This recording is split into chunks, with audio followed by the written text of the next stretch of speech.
μια οικογένεια Ευρυτάνων Καρπεννησιωτών επέλεξε μια κορυφαία στιγμή της επιχείρησής τους να τη μοιραστεί μαζί μας.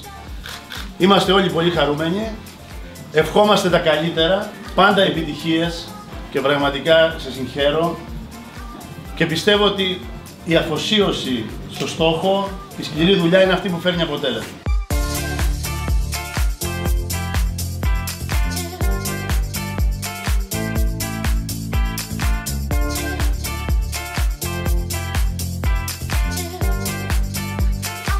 «47 χρόνια παρουσία στον χώρο, 47 χρόνια που μας καθιερώσατε.